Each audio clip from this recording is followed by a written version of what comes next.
তখন যত খারাপ অবস্থা থাকবে তত ভালো নিজেকে প্রেজেন্ট রাখবা। কিচ্ছু যায় আসে না, তোমার আশেপাশে পরিচিতরা বলবে বাপরে বাপ তোমার তো পোস্ট বাস দেখলে মনে হয় না তুমি না খেয়ে আসো, হাসবা।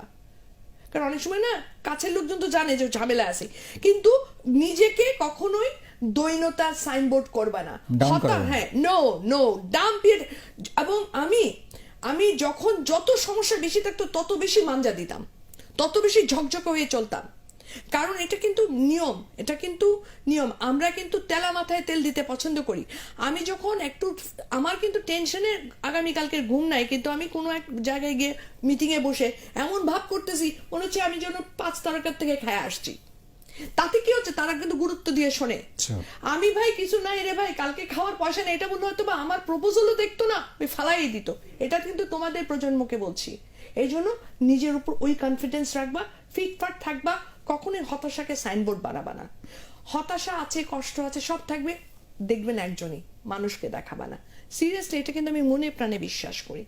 আর এরপরে যাই হলো যে আমি চিন্তা করলাম আর যাই, আপনার পরের গল্পটা আমি শুনবো। আপনি একটু মাঞ্জার কথা বলছিলেন, মজা লাগছিল।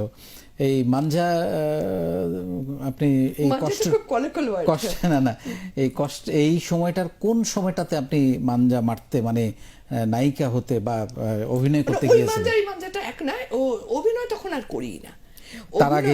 অভিনয় আমি শখ, অভিনয় ছিল আমার শখ। তো আমি 83 সালের দিকে অভিনয় আসি।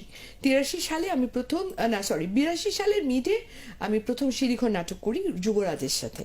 তো ওর পরে আমি শখের মধ্যে বলতে খালেদ মাহমুদ যুবরাজ, হ্যাঁ খালেদ খান, তারপরে যুবরাজ নামেই পরিচিত, যুবরাজ। হ্যাঁ, তারপরে ওই যুবরাজের সাথে তারপরে আর আমার একটা হিট সিরিয়াল তখন হলো আমি তুমি সে, সেটা ছিল আল মনসুর, আব্দুল্লাহ মামুন ওনাদের সঙ্গে। এর ফাঁকে আমি আবার মঞ্চ নাটকও করলাম। আমি ছিলাম থিয়েটারে, আমি মানে থিয়েটারে আমি মঞ্চ নাটক করলাম।